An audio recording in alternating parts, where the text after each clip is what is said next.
नरेंद्र मोदी जी और अमित शाह जी, और आज उन दोनों को पूरे देश से माफी मांगनी चाहिए।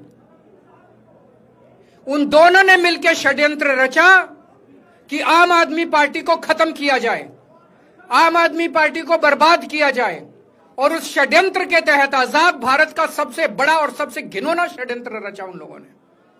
वो देख रहे थे कि दिल्ली में वो हमें नहीं हरा सकते, वो देख रहे थे कि दिल्ली की जनता हमारे कामों से बहुत खुश है, वो देख रहे थे दिल्ली में कामों की राजनीति के आधार पे वो कहीं खड़े नहीं होते, तो उन्होंने एक षड्यंत्र रचा।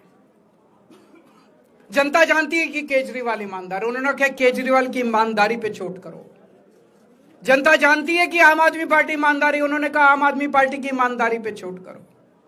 उन्होंने आम आदमी पार्टी को खत्म करने के लिए षड्यंत्र रचा और बोले केजरीवाल बेईमान है, केजरीवाल बेईमान है, केजरीवाल बेईमान है, केजरीवाल ने शराब घोटाला किया, केजरीवाल पैसे खा गया, केजरीवाल ने 100 करोड़ रुपए खा लिए। मैंने जिंदगी में केवल ईमानदारी कमाई है, मैंने जिंदगी में केवल इज्जत कमाई है, एक नया पैसा नहीं कमाया मैंने अपनी जिंदगी में। इन लोगों की तरह नहीं हूं मैंने जिंदगी में एक नया पैसा नहीं कमाया, केवल ईमानदारी कमाई है, और ये उस ईमानदारी के ऊपर चोट करना चाहते थे, उसके लिए इन्होंने षड्यंत्र रचा था।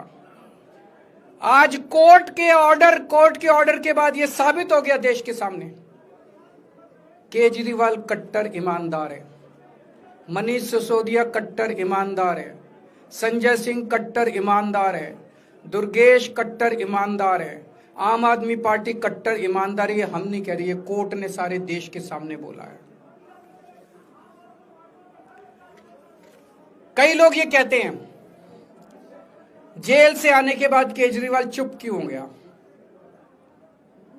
केजरीवाल गायब हो गया, केजरीवाल कहां गया। मैं कोई नेता नहीं हूं, मैं कोई पॉलिटिशियन नहीं हूं। पॉलिटिशियन को फर्क नहीं पड़ता, उनको 4 गाली दे दो, मोटी चमड़ी होती है उनकी। मैंने जिंदगी में केवल ईमानदारी कमाई है। मेरे को जब कोई बेईमान बोलता है मुझे फर्क पड़ता है, मेरे को जब जेल भेजा जाता है, मेरे परिवार के ऊपर ताने मारे जाते हैं, मेरे को फर्क पड़ता है, केजरीवाल को फर्क पड़ता है। इसलिए मैंने तय किया था कि जब सारे देश के सामने मैं निर्दोष साबित हो जाऊंगा तब तक मैं चुप रहूंगा। आज मेरे दिल से बहुत बड़ा बोझ उतर गया।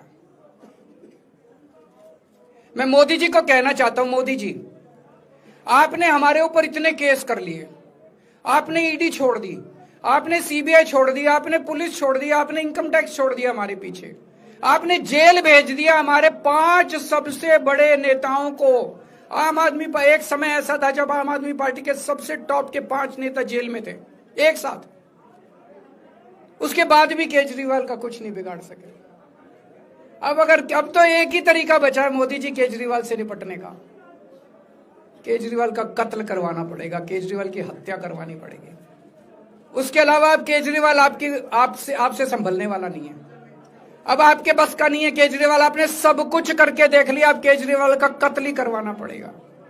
और एक तरीका है, मैं पहले भी बोल चुका, लेकिन वो मोदी जी के बस का नहीं है। मैंने 500 स्कूल बनवाए दिल्ली में, आप 5000 स्कूल बनाओ। मैंने दिल्ली की सड़कें अच्छी करी, आप पूरे देश की सड़कें ठीक कर दो, देखो केजरीवाल को कोई पूछेगा ही नहीं। केजरीवाल ने 200 मोहल्ला क्लिनिक बनाए, आप 20,000 मोहल्ला क्लिनिक बनाओ, आप तो देश के प्रधानमंत्री हो, अरे अच्छे काम करो ना। वो नहीं होता मोदी जी से, वो मोदी जी से नहीं होता। मैं उनको कहना चाहता हूं, प्रधानमंत्री जी, केवल सत्ता की जो प्रधानमंत्री मोदी जी की और अमित शाह जी की सत्ता की हवस है, ये उसका नतीजा है जो ये षड्यंत्र रचा गया। और इस षड्यंत्र का मैं बहुत छोटा हूं, हमारे परिवार ने बहुत भुगत भोगी है। मैं जेल गया, मेरी मां बीमार रहती है बहुत ज्यादा, उसको अस्पताल में एडमिट कराना पड़ा, बहुत रोई मेरी मां, बहुत रोई। इनकी पत्नी मनीष सिसोदिया जी की पत्नी, उनको मल्टीपल स्क्लेरोसिस डिजीज है, सब लोग जानते हैं। जब सुप्रीम कोर्ट में केस चल रहा था, संजीव खन्ना जी ने कहा कि बहुत गंदी बीमारी है, उनके नीचे का पूरा पोर्शन काम नहीं करता और धीरे धीरे बीमारी बढ़ती जा रही है। हमारे परिवार ने बहुत भुगता है, लेकिन वो इंपॉर्टेंट नहीं है, हम इंपॉर्टेंट नहीं है, हमारा परिवार भी इंपॉर्टेंट नहीं है। लेकिन मोदी जी और अमित शाह जी के षड्यंत्र का खामियाजा जो दिल्ली भुगत रही है, दिल्ली के 3 करोड़ लोग भुगत रहे हैं, उसकी भरपाई कौन करेगा? आज दिल्ली में कहीं चले जाओ, सारी सड़कें टूटी पड़ी हैं, अस्पतालों में दवाइयां मिलनी बंद हो गई हैं, मोहल्ला क्लिनिक बंद किए जा रहे हैं, स्कूलों का बुरा हाल हो रहा है। पूरे दिल्ली में पोल्यूशन इतना ज्यादा कभी दिल्ली की जनता ने नहीं देखा था। यमुना का बहुत बुरा हाल हो गया है। एक चीज बता जो तो दिल्ली में इन्होंने ठीक करी हो। पूरी दिल्ली का बेड़ा गर्क कर दिया। सबसे बड़ा खामियाजा मोदी जी और अमित शाह जी की सत्ता की हवस, उसका सबसे बड़ा खामियाजा दिल्ली के 3 करोड़ लोगों ने भुगता है। दिल्ली के लोगों से जाके पूछो।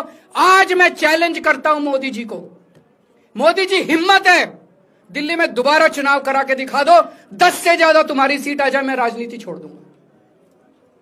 तुम्हारी 10 से ज्यादा सीट आ जाए मैं राजनीति छोड़ दूंगा। दिल्ली की जनता त्रस्त हो चुकी है तुम लोगों से।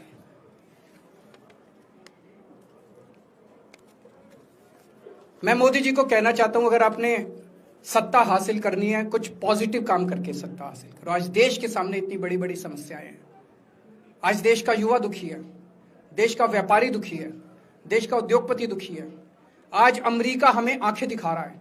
मोदी जी की हिम्मत नहीं है जो ट्रंप के खिलाफ एक शब्द बोल दें। ट्रंप के खिलाफ रोज ट्रंप गालियां देता है मोदी जी को, रोज ट्रंप गालियां देता है भारत को, रोज ट्रंप गालियां देता है हमारे देश को। मोदी जी के हमारा प्रधानमंत्री भीगी बिल्ली बना हुआ है। अरे देश संभालिए ना। आपको हमने देश चलाने को दिया था और आप केजरीवाल में उलझ गए, आप आम आदमी पार्टी में उलझ गए। पॉजिटिव काम करके सत्ता हासिल कीजिए, ये नेगेटिव काम करना बंद कीजिए। अगर आपके कोई 1-2 प्रश्न है तो। क्या आपको उम्मीद है कि अब ईडी के मामले को भी? ईडी मामला खत्म हो गया। सीबीआई के मामले के बेस पे ईडी था, वो अब फॉर्मेलिटी बची है। हम अगले हफ्ते एप्लीकेशन डालेंगे, ईडी का मामला खत्म हो जाएगा। कांग्रेस कह रही है कि ये बीजेपी ने जो है कांग्रेस को नुकसान पहुंचाने के लिए आपको जो है राहत दिलवा दी है। मैं आपसे पूछना चाहता हूं, केजरीवाल जेल गया, रॉबर्ट वाड्रा जेल गया, संजय सिंह जेल गया, क्या राहुल गांधी जेल गया? मनीष सिसोदिया जेल गया, सोनिया गांधी जी जेल गई? किस मुंह से बात करते हैं? शर्म नहीं आती कांग्रेसियों को? ले जाए, वो तो ले जाए, उनका हक है। सुप्रीम कोर्ट भी जाएंगे, हाई कोर्ट भी जाएंगे। जैसे निचली कोर्ट में न्याय हुआ ऐसे ऊपरी कोर्ट में भी न्याय हुआ। जब कोई सबूत है ही नहीं, जब कोई गवाह है ही नहीं, तो ऊपर के कोर्ट में भी कहां से लाएंगे सबूत, कहां से लाएंगे गवाह? आज कोई छोटा मोटा उन्होंने डिस्चार्ज कर दिया है हमें, उन्होंने कहा कोई आरोप ही नहीं बनता। इसके अलावा जो इन्वेस्टिगेटिंग ऑफिसर सीबीआई के ऊपर उन्होंने, कोर्ट ने टिप्पणी की है कि सीबीआई अपने दोषी अधिकारियों के खिलाफ डिसिप्लिनरी एक्शन, कभी ऐसा ऑर्डर देखा है?